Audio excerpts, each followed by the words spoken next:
Boom. We're live. All right, we are live. Really excited. We've got Corey Greaves, the legendary Corey Greaves, coming on in just a couple minutes to join us here on the Church in Context podcast. For those of you tuning in right now, we're going to start in actually about 4 minutes. We're gonna kind of get this live stream going and get started in about 4 minutes. But before that, Jonah, how's your week going? Dude, doing well. There's a lot of really exciting things. Yeah. For those, I think everyone that's here would know, but I run youth ministry at my church. We are restrictions are getting lighter. We have a retreat coming up. So there's a lot of good, fun, awesome things, but it's also a lot of work. So stressed but blessed is how I would describe myself right now. That's how I'm feeling. So. Yep. Well, it's a huge blessing to be able to do retreat. Jonah and I were talking about that backstage. Little preview, we're going to talk about retreats and the planning that goes behind retreats, and as students, how you can prep for a retreat just yourself next week on the podcast. So keep that in mind. That's exciting. Wow. Yeah. Retreats in the era of COVID. Yeah, it's weird. It's like we were talking too about how there's three ways you can do youth ministry now. It's either online, you can do what my church is doing, and you have a lot of hoops to jump through, but you're in person. There's distancing, masks, check-ins, hand washing all the time, or you can just go in guns blazing and not care. And so just don't care about what the government says. Just do whatever you want. Yeah. Yep. So it seems to be three. Yeah. Three mediums. Yes. So I like the path we've chosen. I'm content with being able to meet in person, even if it's the trickiest way to meet in person. Totally. Yeah, that's me, John. What's going on with you? How's your life been? Oh man, it has been, I think for the first time in a decade, it feels like I'm not super overwhelmingly busy, which is just nice. It's oh, hey. It was sunny yesterday and I got to go outside, which is a rare occasion in Portland. Usually you don't see this for many months. Especially in February. Yeah, February is not when you expect it to be as sunny as it has been. Exactly. I can't believe it's February. That's wild. But yeah, just otherwise keeping doing work remotely and doing school kind of remotely too, and kind of just keeping at it. So excited to jump on the podcast right now. Did it snow where you were at a couple of days ago? We got snow here in where I'm at, my area of Portland. It did snow in Portland where I'm at. So I'm more toward the center of Portland versus Jonah. But yeah, it didn't really stick, but it looked pretty in the air. Yeah, for us it stuck on the ground for a day. It melted overnight. Portland, if you haven't been here, it rains a lot. Yes. So it rained it all away instantly, but there was a while when our ground was covered in snow. You looked outside and you're oh, it snowed here. So yeah, cool. Well, with that said, we're at 4:09. Why don't we go live in 30 seconds? Gonna do our countdown and do it. We'll get started.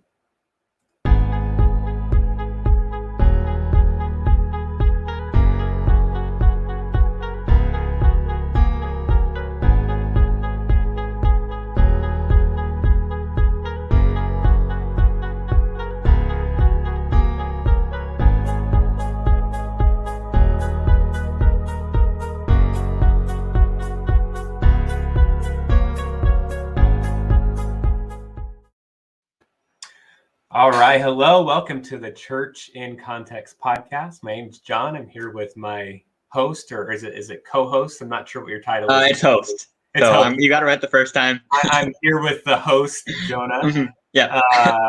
Yeah. Super excited to be on. We are on episode 14 here. We're recording in February 2021. So far, we have made it this far into the new year, and it doesn't feel much different from last year. At least that's my experience. Fair. Jonah, if you go back, I'm doing well. If you go back a couple of episodes, we made predictions on the year, and I think so far I'm right. But then again, I don't know how much would have changed since the end of December. No, I'm doing good. I am really excited for this episode. For those of you who are at Student Connection, the past couple of years, at least last year, Corey Greaves came and spoke and really impacted a lot of kids in the ministry I'm a part of. He really impacted me, and he's on today, so I'm super pumped for this one. He is a living legend, that's for sure. So we're super excited to have him on just a couple minutes. Mm-hmm. First off, though, as per tradition, we're going to share funny stories from the week. And I want to quickly get started with mine. MIT, which is the Massachusetts Institute of Technology, has developed a technology that allows their spinach to send emails.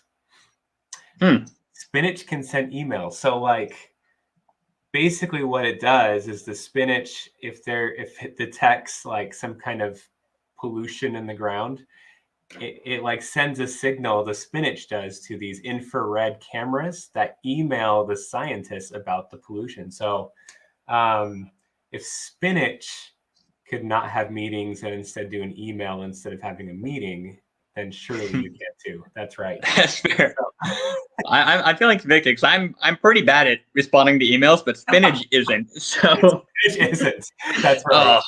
Oh, oof, that hurts. So, that's right. So maybe you can take a lesson from spinach this week, Jonah. True. Anyway, what's your story for the week? So while we're talking about my negative character traits, I'm a pretty bad person if I owe you something, right? Currently, in the room I'm in right now, I have a friend of mine's book that I told him I was going to give back to him like 2 years ago. I'm meaning to mail it. I haven't yet. But luckily, this story made me feel better with myself. Apparently, I'm not the worst of this. Someone in, I think it's Antarctica, found a wallet that was lost 53 years ago and finally returned it to its owner after 53 years. So, wow. Better late than never. That is the definition of better late than never. I don't know if the weird part is 53 years or the weird part is that he lost his wallet in Antarctica. Yeah, I want to know more about the story. Because, why is he in Antarctica? It's pretty crazy. Why did he lose? That's kind of, it's kind of like if you ever lost your wallet or like a card or something, like, oh man, did I leave it at like my house or my school or that restaurant I went to? I can't imagine like flying all the way home, let's say the United States. Oh, shoot, I left that in Antarctica. Darn it. Yikes. You're just not getting that wallet back. No. So. That is with the Penguins. That's right. True. Well, with that said, don't want to waste any more time to bring on the legendary Corey Greaves. We're going to invite him on to the live stream right now. Corey, welcome. How's it going? I'm feeling legendary. You are a legend, so... We have, this is funny because before you even describe who you are, we have a question from our live audience. What was it like to be legendary? And that's a question I wonder too. So what does it feel like? Oh man, I'm a legend in my own mind. So walk around with it every day. That answer was also legendary. So that was the best possible answer you could be given. So you're just confirming everything we've heard. Everything I do is just legendary all day long. That's right. But Corey was one of the keynote speakers at Student Connection, which is a Portland area youth missions conference back in November 2019, the last time that they could have a live in-person Student Connection. And he was like, this is what made him legendary, at least to us. He stole the show. He stole the conference. Like that was just so good. So we're super excited to have you on. Corey, you are I don't know what the word is. Is it the founder of Mending Wings? Is it the president, CEO? I don't know what's the word that you give yourself for that? The big cheese. The big cheese. That's great.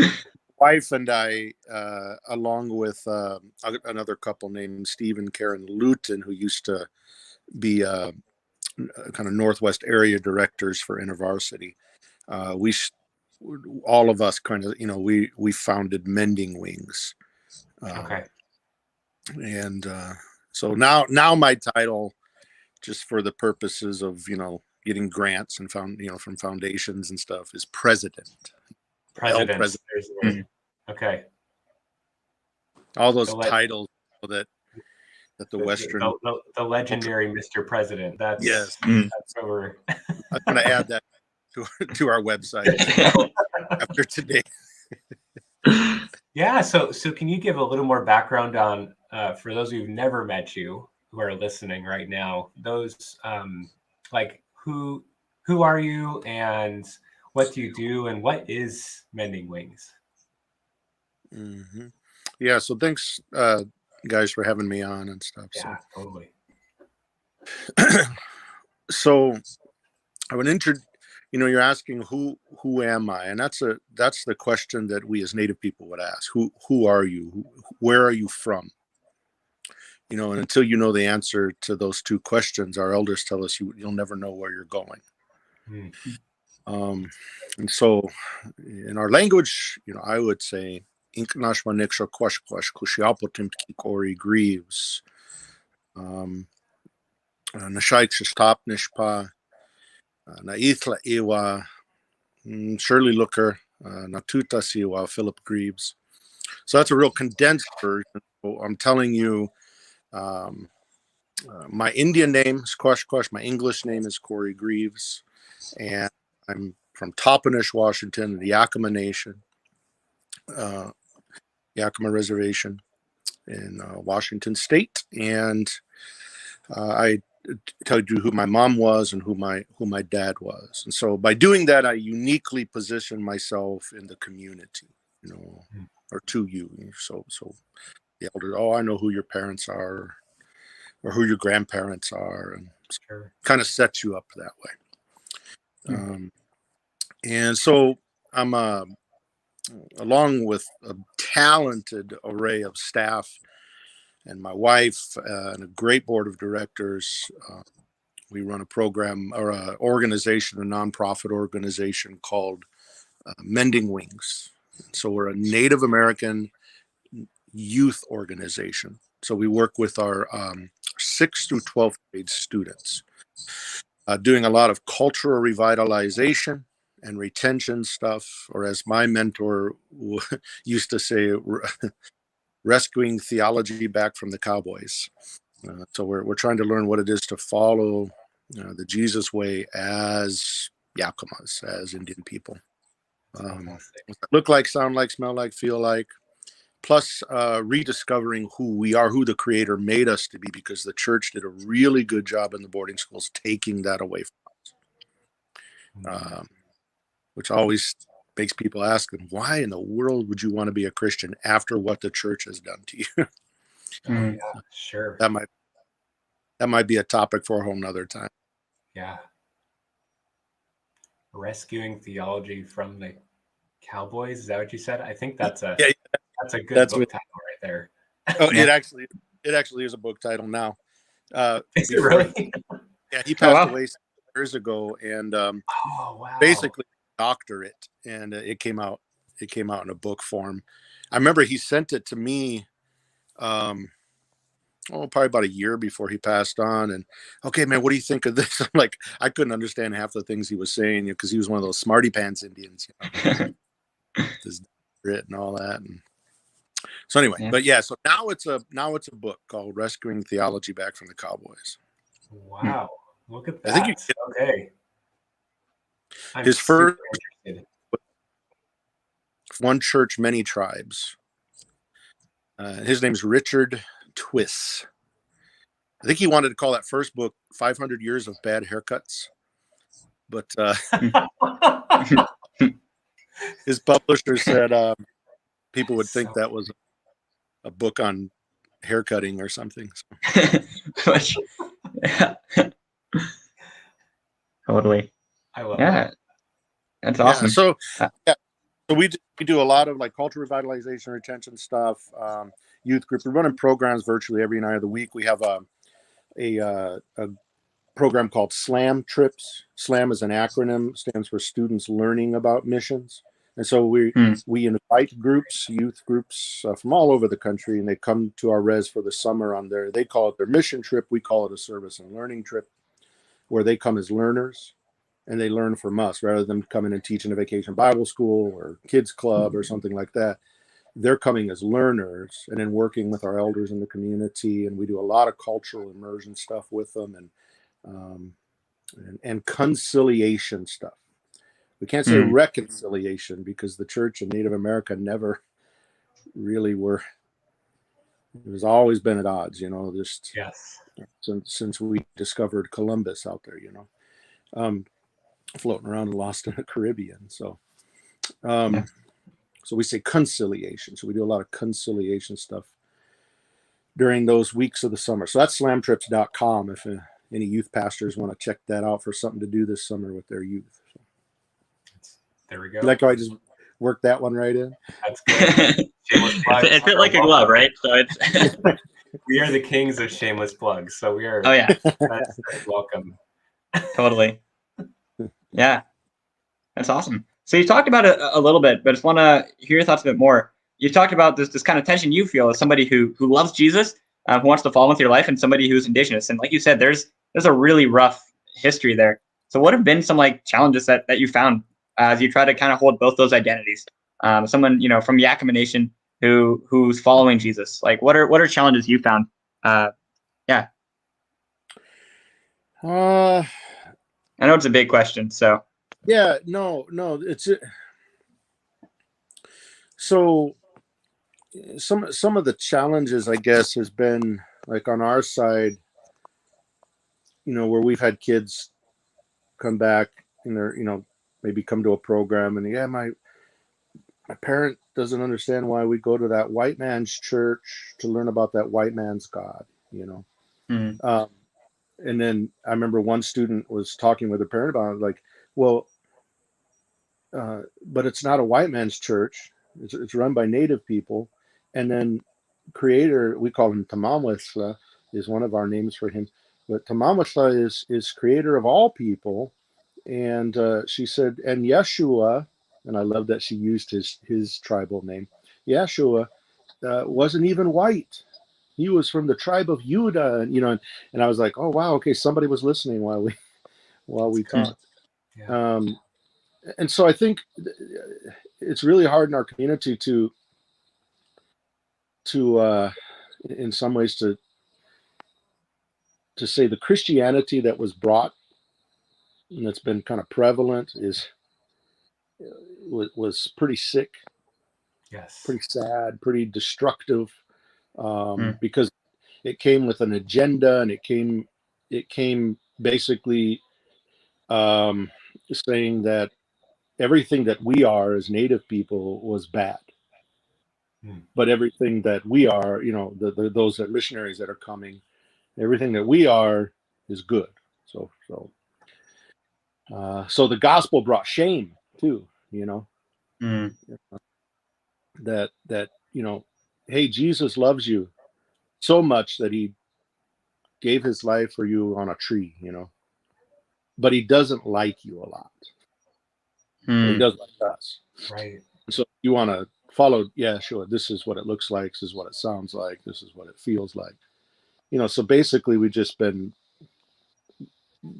culturally castrated. Like you have to, if you go in, if a Native Christian goes into a church on any given Sunday morning, it's like you have to leave your culture at the door, like some unwanted coat, and then enter in and worship in their way, sit in their way, talk in their language, and then when you go back out, then you can go ahead and put your coat back on and be who you are, so those are I think are some of the continuing struggles that are going on in Native North America. And then there's those that have really bought in, those uh, relatives, those believers, those Native believers who have kind of bought the whole thing hook, line, and sinker, that missionaries have brought, that kind of message. And so they don't do anything culturally other than maybe speak their language or something.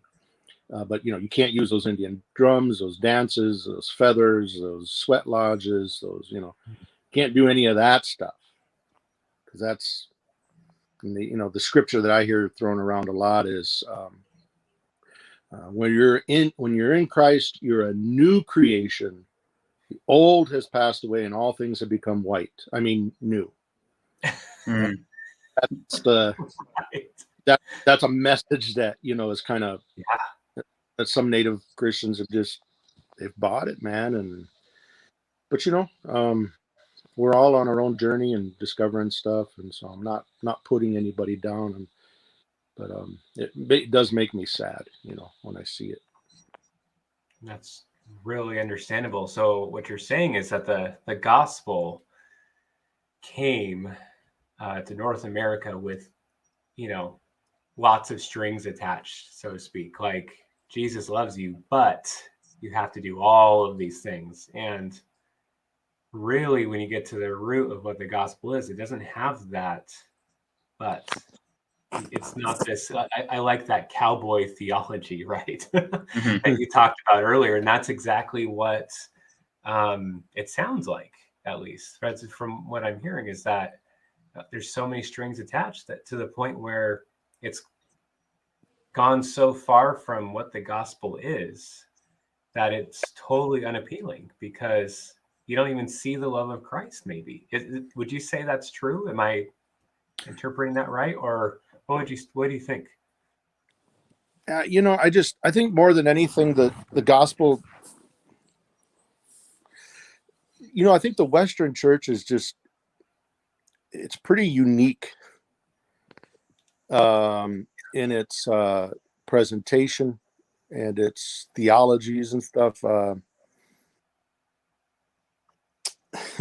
I think it, you know, the faith in Western culture has become so sacrosanct that it's hard for folks to differentiate between am I just bringing the stories of Yeshua, or am I also putting into that my cultural way of doing things and even cultural interpretations or theologies. I think that's what most Western Christians don't realize, or American Christians, is that we don't live in a cultural vacuum. We understand, worship, follow the Creator through our own cultural lenses and understandings of things. Even the way we interpret Scripture can be cultural, and so I think that was what I'm saying is the problem is, you know, there was a Chinese pastor. I think his name was Li Dejing. I can't quite remember, but he said he told a Western missionary, an American missionary, he said, "Don't bring us the gospel as a plant that's already potted in your soil. Bring the gospel as a seed and let us plant it in our soil." That's good. Wow, Yeah. that's profound. Mm-hmm. And so I think lots of indigenous people around the world, there's a great movement going on among followers of the Jesus way, who are indigenous around the world, from the Maoris in New Zealand to the Aborigines in Australia to the Samis in Norway, who are still a white tribal group up there, to you know, many different tribes here in North and South America who are kind of rediscovering what is it to follow Jesus as who Creator made us to be. Yeah. And then even developing our own theologies. Because, you know, we're given basically Western theology, the Martin Luthers and the I can't even remember. I don't know. You know, some of these guys, right? These guys and gals. And so, like, my mentor used to say, well, why do we have to follow their theologies as if it's orthodoxy? Who says that what they said was right? Can't we develop? What if we have our own theology about something? You know, Sure. and can the same Holy Spirit that worked among them be also working among us? Absolutely. I just kind of think that maybe if we just, I'm on this youth pastors page on Facebook. I think it's called Youth Pastors Central or something. I can't remember, but oh my gosh, they like to fight. They like to think they're all right. And they keep using scripture to talk about how right they were. A few of those pages too. Yep. Yep. Yeah. And so I think it was Rich Mullins that said, I think if Creator gave us the Bible, it wasn't so we could prove how right we were about everything. That if He gave us the scriptures, it was to humble us into realizing that God is right and how much we don't really know at all. Exactly. To understand God's love, not to be right. That Yeah. is, oh, man. Yeah. I think we only have time for one more question. Corey is so legendary. He has another he's a busy man. We could get a little bit of his time though, which was a blessing. Doing So two things at once right now. It's so good. yeah. Respect your time, I think. That's all it is. Double booking at 88, what it's called. Yeah. I think this one question, actually, Jonah prepared the questions, but this one sticks out to me. What do you wish that the white or Western church knew about indigenous culture?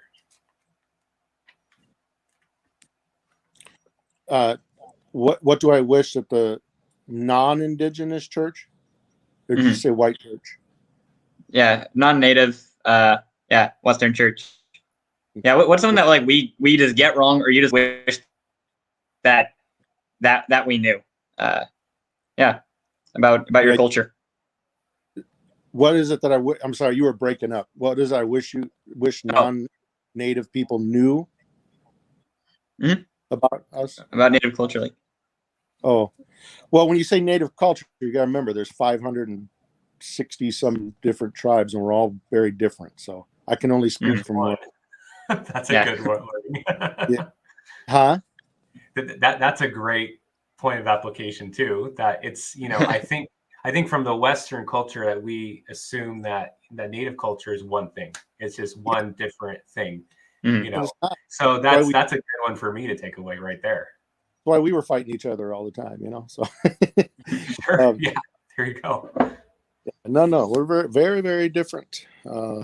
From a Navajo to a Yakima to a Blackfeet to a Assiniboine or whatever. So, I wish. I guess I wish. I guess I wish that the church could understand that Creator did not come over to this country on the Mayflower. That if we believe in an omnipresent Creator, He was already here. And He was working among all the peoples that have been here.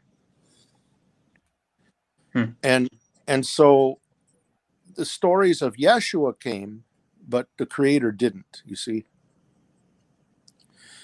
And the church, so much of the church just thinks that they call us pantheists, and we have many gods, and is your name for God? That's one thing I see on that youth pastor page. Well, you're calling him Tamanwithla. Who's this Tamanwithla? Is that the same God as the God of the Bible? And they're real skeptical about it. Because again, it's that kind of arrogance and haughtiness that, and they don't even realize that the word they're saying God is one of the Germanic tribal deities whose name was Gott. And that's where that word comes from. He was the head, like he was like Woden, And so I think they don't even realize. I think the descendants of the tribes of Europe don't even realize. They've forgotten who they are. They don't even remember why they even say half the stuff they say. And that's just my perspective. It doesn't make them bad people. I just wish they would realize this about themselves. But yeah, so in saying that the Creator is already here among us, then that means He was working and doing great beauty in us already. Absolutely. We weren't devoid of the Creator. Right. And that He hid His lessons in every leaf and rock and river, everywhere in creation. And it's up for us to find those teachings and those lessons. We don't just get our teachings from the Bible as if the Bible is like the one book that has the answers for everything in all of life. I don't think that was even why the Bible was written, Yeah. I mean, to be a once all manual or something that so you can now know everything there is to know about God. He's an invisible, infinite, mysterious creator. We call him the great mystery, not little mystery, the great mystery. So I just wish that the church would realize that, especially as they do their summer mission trips to our res, like they're coming to save us poor Indians. It's like they need to realize, like, we don't need you, like, and yet we need each other, like, you know what I mean? And I also wish, if I could say one more thing, I don't know. Yeah, go for it. Yeah. Oh yeah, we're good on time. We're on your time. Go for it. I wish the church would. I guess I just wish Westerners in general, not just the church, would stop thinking that they're at the top of everything, of all creation, instead of seeing themselves part of creation. You're not better than. And if you read any kind, if you read Pauline theology, he talks about how Yeshua came to redeem all of creation, not just two-leggeds. Yep. And so again, I go back to that youth pastor page, when I put something on there about our sweat rocks and how, is it Christian? Our sweat rocks, our elders tell us that they used to be able to, like, find a sickness in our body or point us to a medicine plant, a plant that would heal, that God had put there, and I asked that question, is that Christian? And like, boy, no, that's not Christian, and because it's not part of their tradition. Well, Jesus didn't teach it, so it's not Christian. Well, Jesus also didn't talk about going to the bathroom, so should you not do that either? I mean, it's just ridiculous. I think of just wanting to be right, and I think you got the creator all figured out, when the fact is we got like 3.5 pounds of brain to try to figure this invisible, mysterious, infinite creator. We're just a bunch of pea brains, man, and doing our best. And so I think that the creator put the truth in different people in different ways, Absolutely. Yep. And so, like, your ways, you guys write everything down in books, that's your way. And our way, we learn it all. We learn from creation. Everything that's out there, and that we're a part of that. We're not above it. I was speaking at this is my rambling. See, Jonah, I told you I ramble. All good. I love it. I was speaking at this is the last I'll say. I was speaking at a I think it was called Creation Care Conference or something. I think it was in Seattle, Portland. I can't remember exactly. You guys know what I'm talking about? Yes. Yep. Yeah. Is that in Portland or Seattle? I don't know. I just know the name sounds familiar, so it must be somewhere near here. Okay, so I was up on stage with all these experts, right? Which is like, why was I up there? I don't know, but you're the legend. Yeah, that must have been it.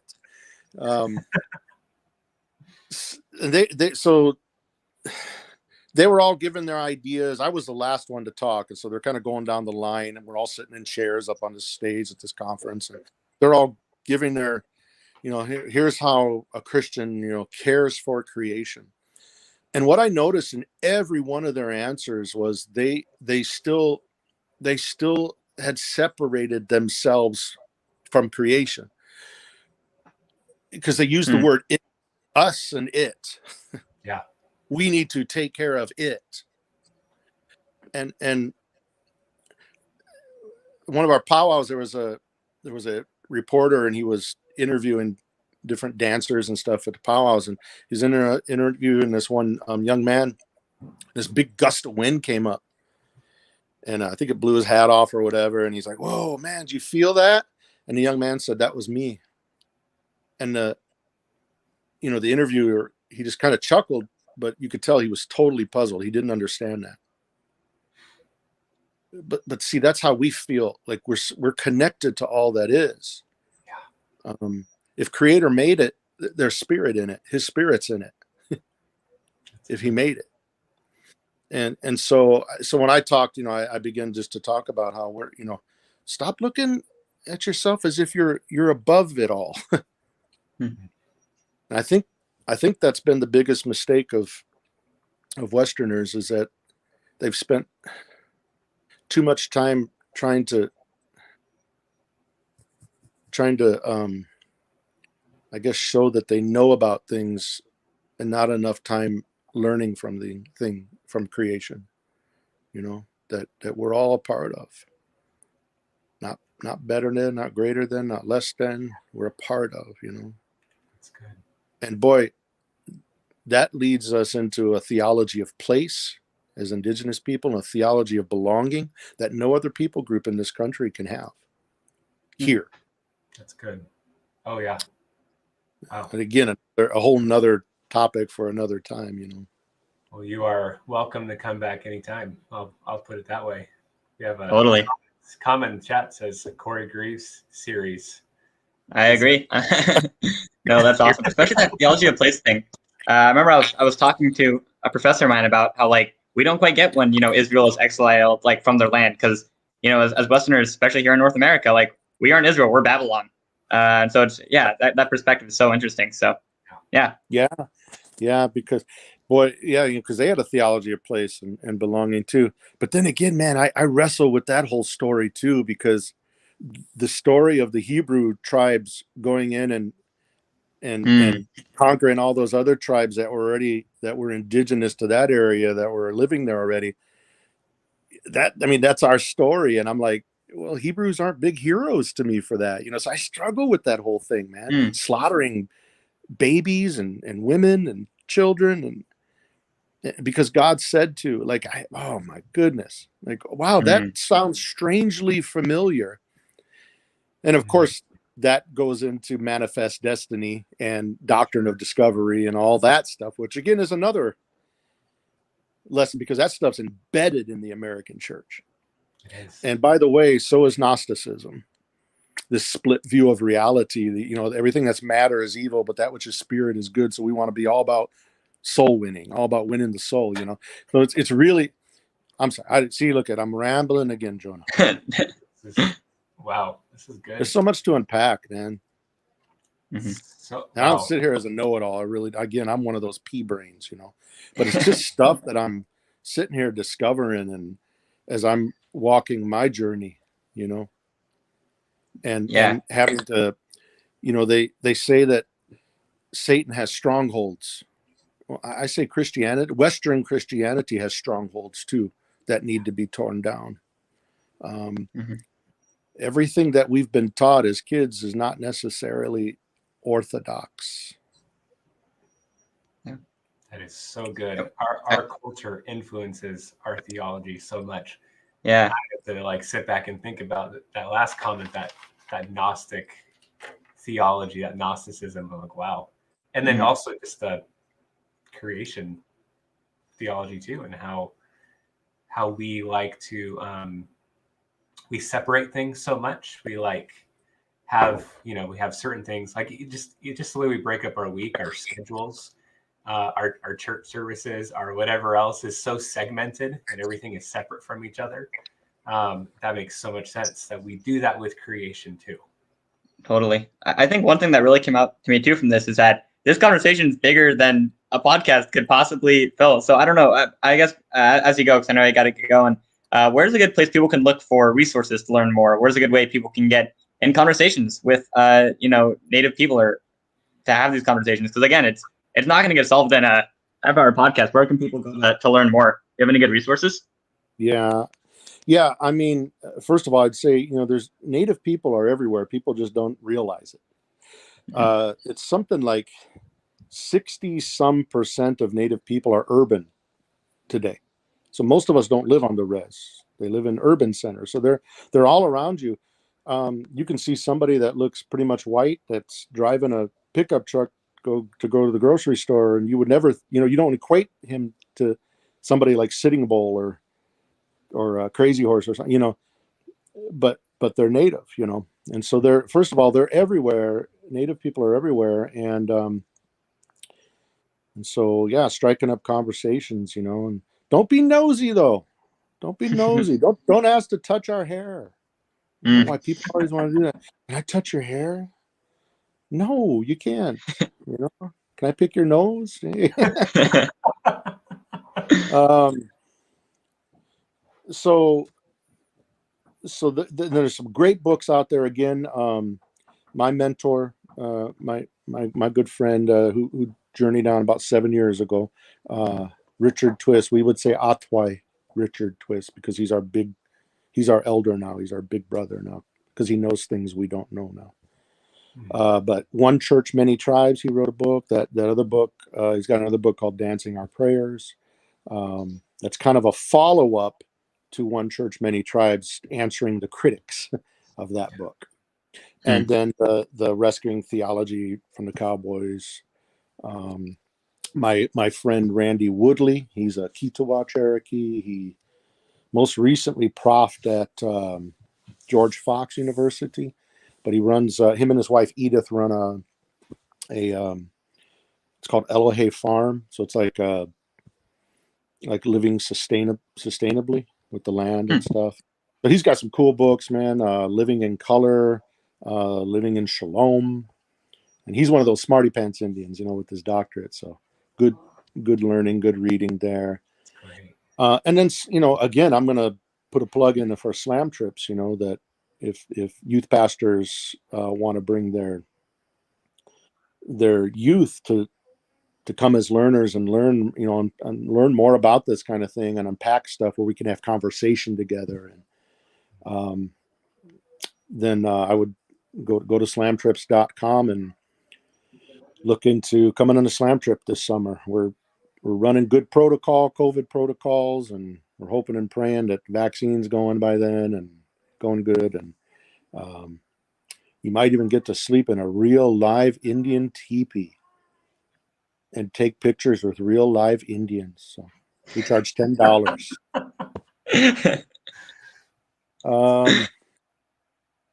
So, I mean, yeah, there's all kinds of great resources out there. But I think the best resources is hooking up with a native person and just having conversation, becoming friends, coming humbly, coming as learners. Everybody needs an Indian in their life. So. Love it. That's a great application right there. Well, Corey, thank you for jumping on with us. Really appreciate your time and your insight. Oh, it was great, man. Thanks, you guys. And you guys take care, stay safe and healthy. Yeah, you too. We'll see you next time. Okay. Peace. Wow, that was good. I mean, yeah. I know I'm co-hosting this podcast with you, but I'm taking notes, man. This is good Totally. stuff. Very, very humbling. I appreciate his insight and just his perspective and his humility. So yeah, really good. Totally.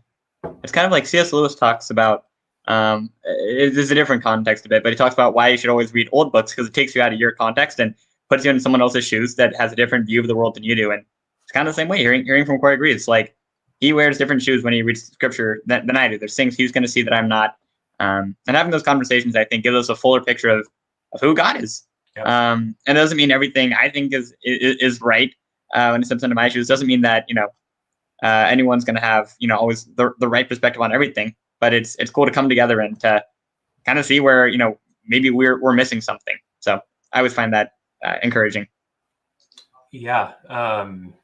We definitely see our theology through Western eyes, and the way we practice church and the way we interact. That's huge. I just so appreciate that. Really good to get back to the root of what the gospel is. I'm going to put an early plug in for, I think, 2 weeks, maybe 3 weeks from now. We're going to have another guest speaker, Dr. Ron Frost, and he's good at getting to the heart of the gospel. He's a Westerner, but I appreciate his insight as well.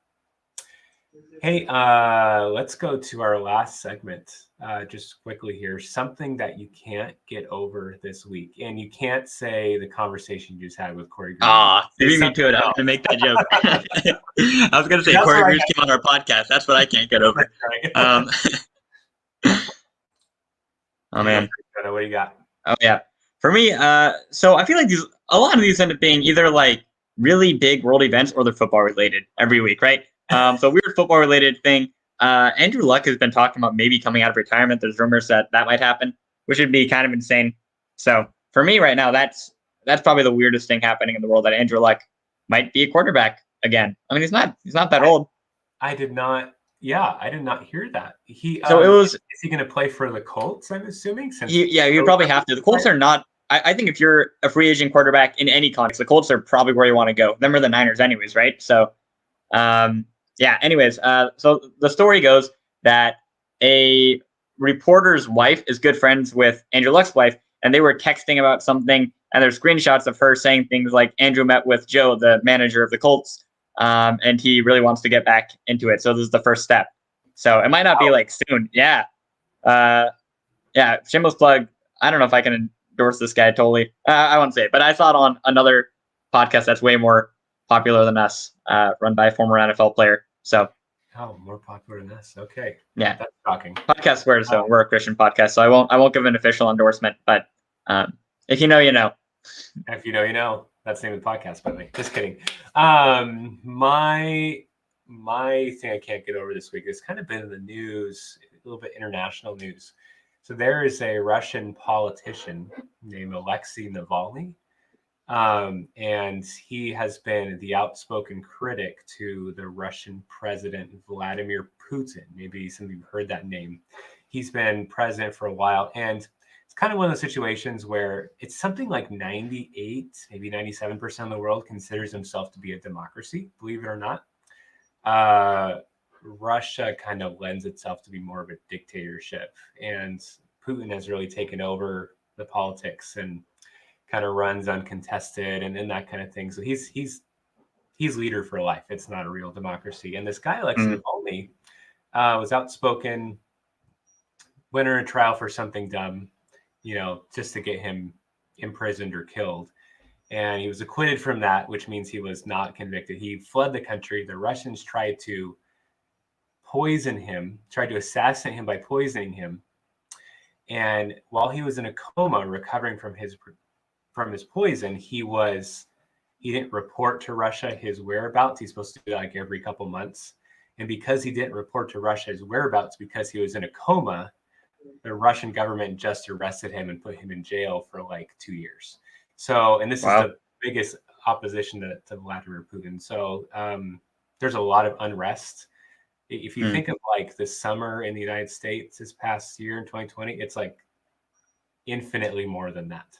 And hundreds of people being arrested every day, and it's intense. And I just saw the news. President Biden has called for Navalny's release. You have a bunch of European leaders like Boris Johnson, Angela Merkel, just different people have called for his release, and it's kind of tense right now. So praying for Russia. It's just something big in the news to be aware of. And in a similar vein, Myanmar as well. I just realized I should have brought up Myanmar. For those who don't know, the military retook over control of Myanmar. They were a military dictatorship for a while and had a brief stint of what seemed like a solid direction of democracy until the military recaptured control. So I have a friend who is from Myanmar. And so, yeah, pray for them right now as well. That's another big thing that's happening.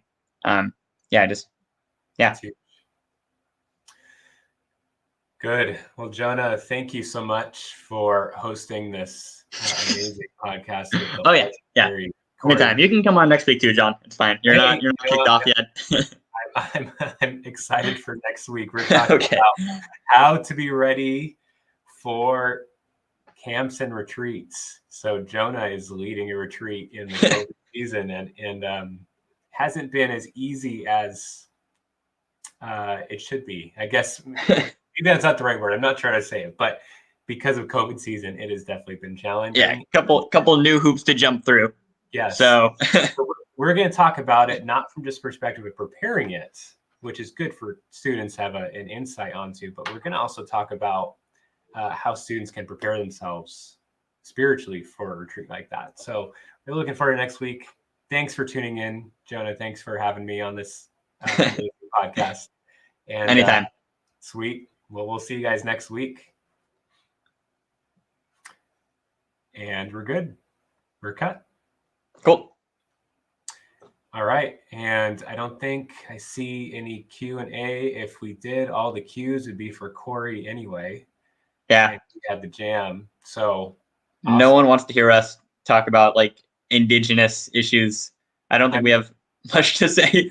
Yeah, we are some of the least qualified people to talk about those issues. So we are we are very humbled to have Corey on. If you have any questions, go check out Mending Wings. It was Slam Trips, SLAM, like a slam dunk, I believe. Go check that out, or just re-listen to the podcast. Yeah. Sweet. Well, I think that's it. See you guys later.